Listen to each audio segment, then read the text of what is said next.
guys, welcome back to Desert DIY. If you are new here, my name is Corey. Today, Manny and I have something really cool to show you. We went to this warehouse where everything was on sale for $1. They had everything you could possibly imagine. It was like going into the Harry Potter room of requirement. And they were trying to empty out all of it. It was like a hoarder paradise, if you will. I didn't get much video of inside the place because it was so dark. There was no power there, it was really hot, and it was packed with people searching through all this stuff to get everything for $1. And we did get quite a few pieces, so I'm going to show you a little clip of what it looked like inside there, and then what we got out of all of that stuff in there.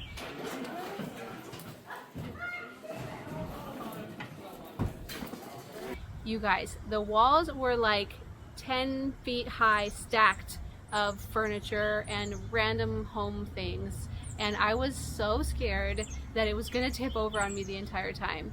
A lot of you probably already know this about me, but I'm super claustrophobic, and so the aisles to walk through this warehouse were like this wide, and you had to walk sideways through the place, and all the furniture was stacked kind of haphazardly, like on either side of you, and then people are on the other aisles on either side of you pushing and pulling all this stuff off of the shelves, and I thought I was gonna die in there by being crushed by antiques. What a way for me to go, being crushed by a bunch of pieces of furniture. That's like a nightmare right there. That's my nightmare. But anyway, we did get quite a few cool things. So here's a look at some of the stuff that we got, or I should say all of the stuff that we got. That table base with the barley twist has already been given to somebody, another furniture flipper. I gifted it to them because I don't have a top for it. I just didn't want to leave it in that warehouse. But everything else we are going to be flipping. Look, this has real marble inside it. Isn't that so cute? We also got some pretty good artwork in there. And remember, all of this stuff was $1 a piece. We got a lot of great stuff. What do you think we're going to do with these pieces? I hope that you are pleasantly surprised with how they turn out in the end.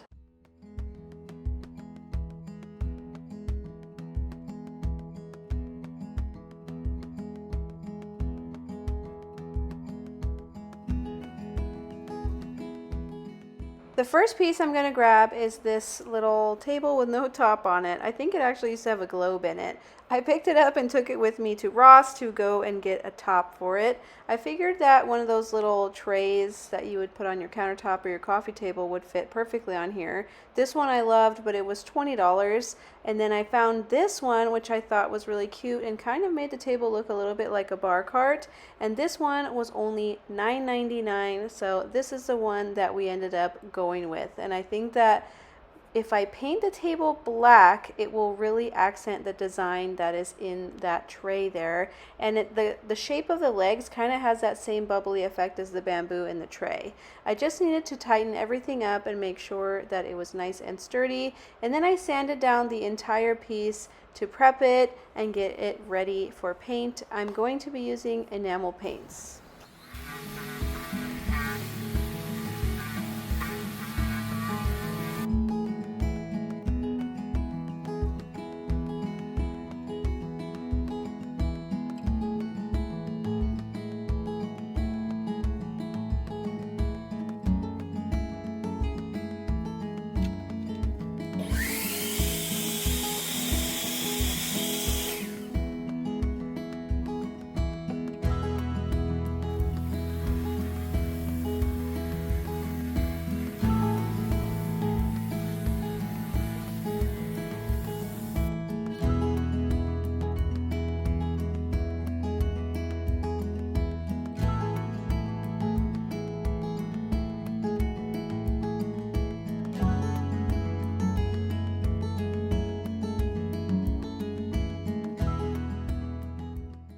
To match that geometric design that was in the tray, we're going to go black on the body of this piece in a satin finish with some spray enamel paints.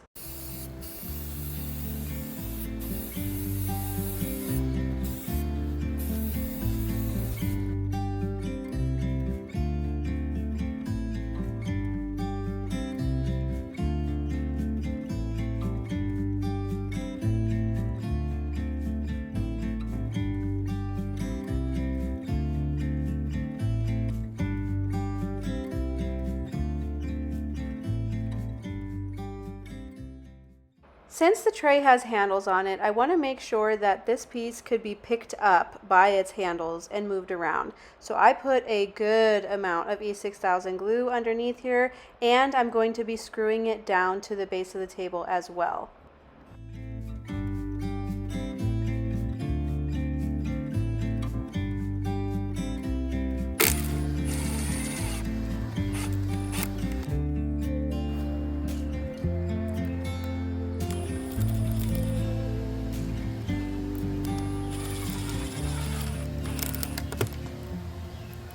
Now this tray is not going anywhere. Anybody could just pick this piece up right by its handles and move it around. I think this is the perfect little portable bar table. You could put drinks, you could put your bar glassware in here, or you can bring it outside and serve lemonade on it.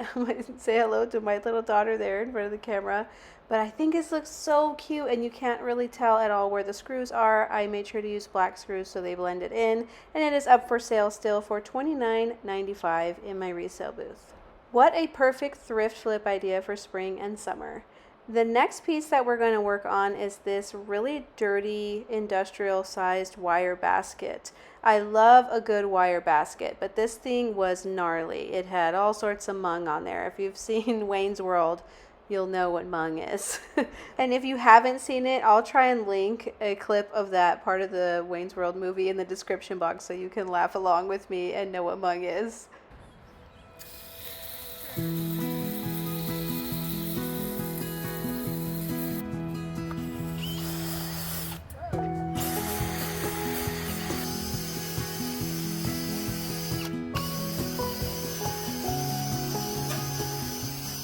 My drill brush got a little squirrely on me there, so we had to stick a stick through there. But once it got dried, I went with an almond white color to paint this basket to give it an antique look.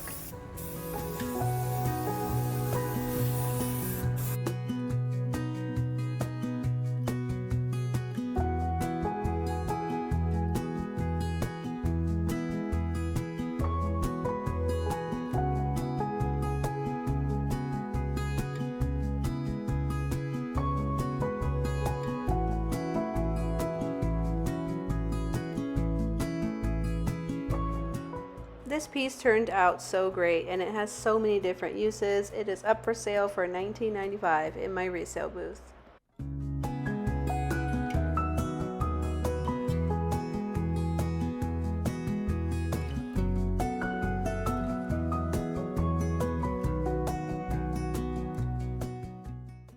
Next, let's work on this little ceramic fruit tower, whatever you would like to call this. That's what I'm calling it. All it needs is to be hosed off and cleaned really well, and then I'm going to go over it with that same exact almond white colored paint that I did on the basket. I have seen Liz Marie do this off-white color on her sets like these, as well as Natalie from Vintage Porch, and they turned out so beautiful, and I wanted to recreate that look on there. This is very on trend right now, and it is all over the place on Pinterest.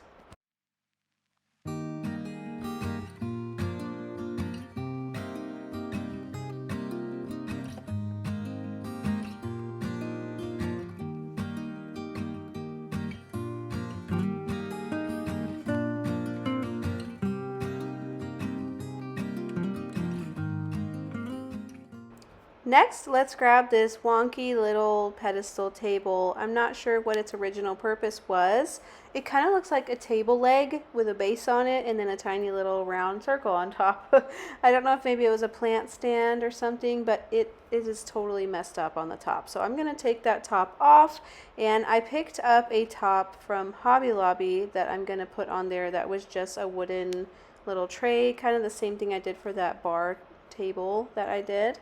But before I can attach anything to it, I need to clean it up, get it sanded, and tighten up all the screws.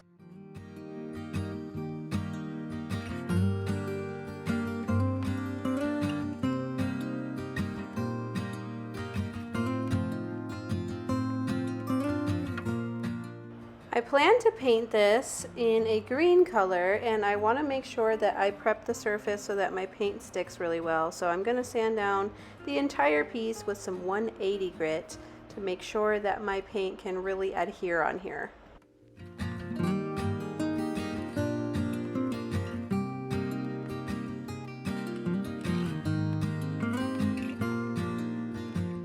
I also made sure to tighten any screws that were on the piece.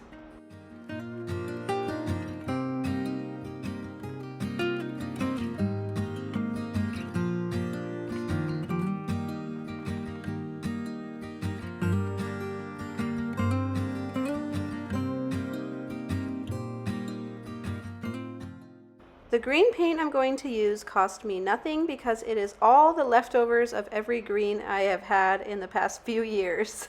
This is a great way to make sure you're using up every drop of your paints by mixing light colors together into a random jar, and then once it gets nice and full, you have another full pint of paint that you can spill on your driveway like I did. We washed it off right away so it didn't stay on the driveway or ruin it or anything like that. But I did start upside down and then flip it right side up and painted the entire surface with this pretty spring green color. I think this will be perfect for a plant stand, especially with that happy green color.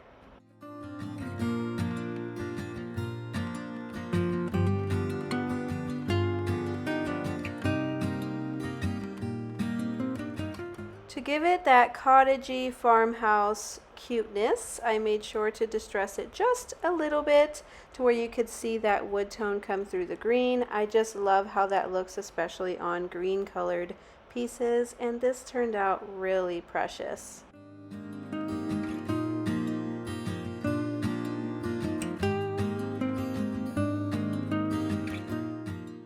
To seal the paint, I'm using shellac.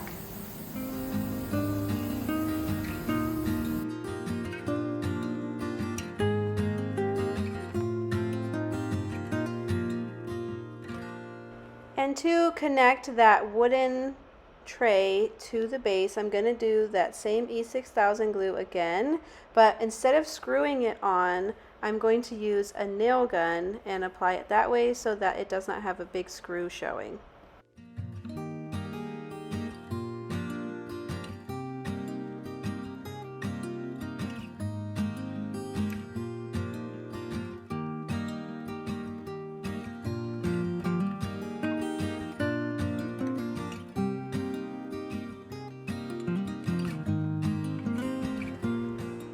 Ta-da! Look how darling that is.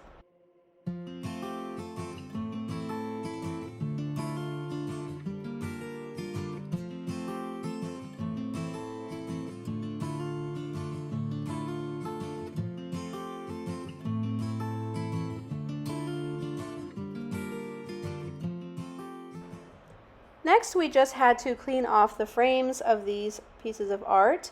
The first one is actually an original piece of art. I believe it's done in pastels, and it's so pretty. Whoever did this really had some serious skills.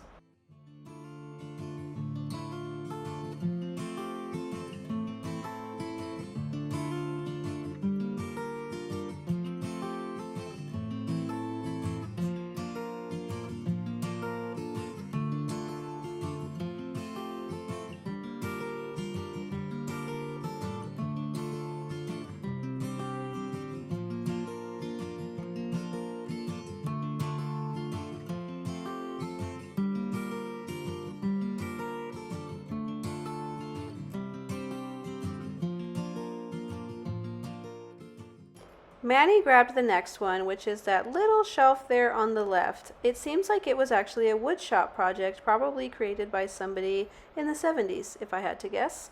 He's going to sand it down and prep it for paint because there was nothing to repair on here.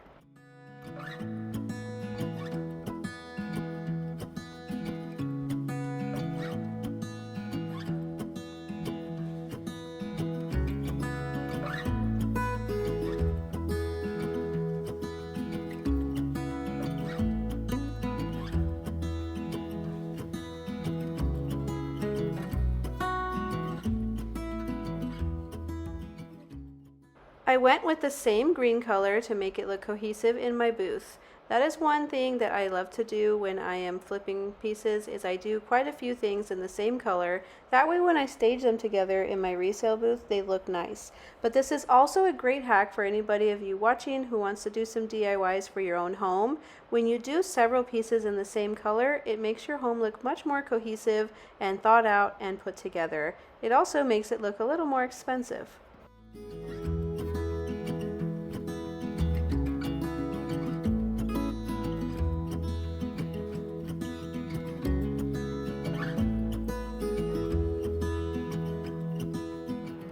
To continue with that same cottagey farmhouse feel, I did a very light distressing all along the edges of this shelf as well, just like I did with that little green pedestal table. And then I'm going to be sealing it with the shellac again.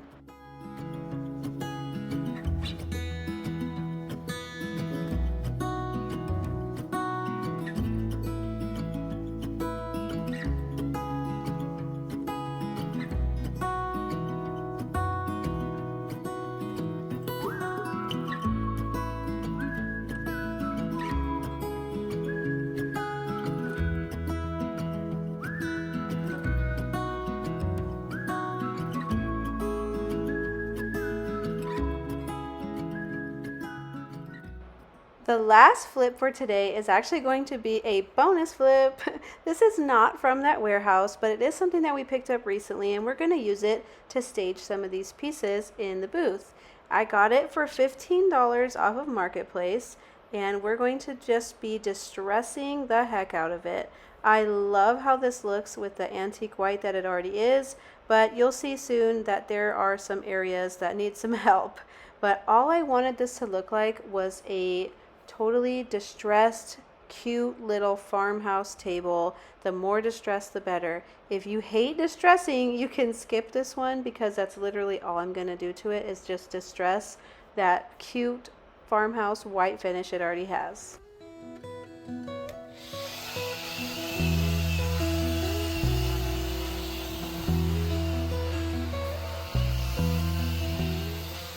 Little drop leaf tables like these can be used all throughout your house. You can use it in a hallway, you can use them in an entryway, and I think that a really distressed looking one like this would be the perfect kitchen island for a small little cottage kitchen, or as a breakfast table in a small little breakfast nook. They're just so adorable. I can't say any more cute words for it, because it's just so cute. One day, whenever my husband and I are empty nesters and we have our small little cottage, I would picture us having this as our kitchen island, and maybe having our grandkids helping us roll out some cookies on it. That is what I envision would be the perfect life for this table.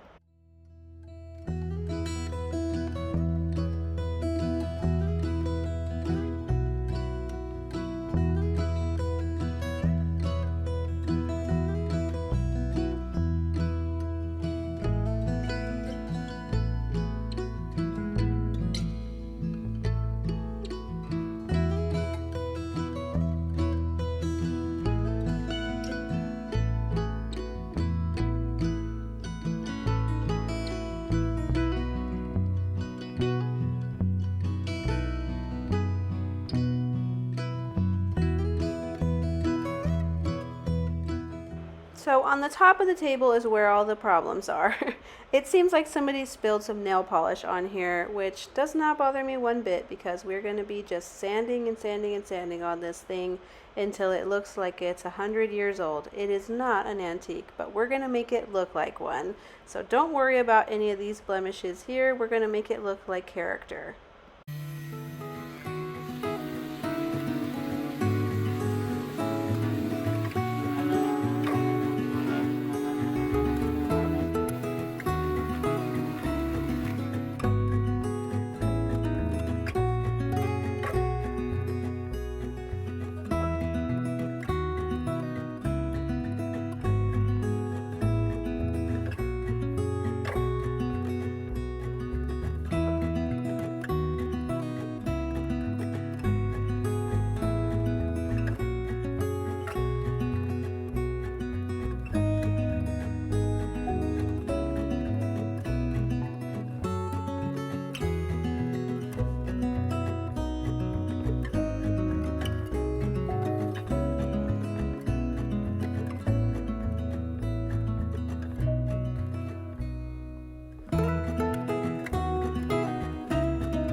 To me, I think this looks so cute, but to anybody who hates distressing, you're probably like, oh my gosh, this looks terrible. If you hate distressed looks, you could always purchase something like this and paint it because it's already been sanded, so it's ready to go. But I did put it up for sale in my booth, and now you can see that green shelf along with this distressed farmhouse table, and both of these have already sold. So, seems as though somebody saw my vision. Yay! But you know what that means? That means we need to get to work making some more flips to fill our booths. I tell you, it is a lot more work filling 2 booths than I thought it would be. It's so hard to keep up with it. I know that I do price low, but when I price higher on my items, they just sit there forever and never sell. So it's either too low and it sells too fast, or too high and it takes forever. It's hard to find that middle ground there. But if you want to see the cost versus the sale price, pause the screen right here and you can read all of those right here. That brings our potential profit to just under $110. So I hope you like all the flips that we did today. We still have quite a few left to do from this haul. And I would love it if you would comment down below with what colors you want to see me do on each of these pieces. That coffee table base is already gone, but we still have those nightstands, that side table, and the little mail organizer. What colors should we do? Let me know in the comments. As well as finishing up my garage hoard. I have not forgotten about my clearing out the garage hoard series. We are going to continue with that soon, so please make sure that you hit subscribe down below so that you don't miss out on us clearing out all the stuff in our huge garage hoard. Thank you so much for watching today. We really appreciate the time you took to come and support our family business by watching this channel. And if you want to see some of my mom and home content, please head over to my second channel, which is linked in the description box below. Bye!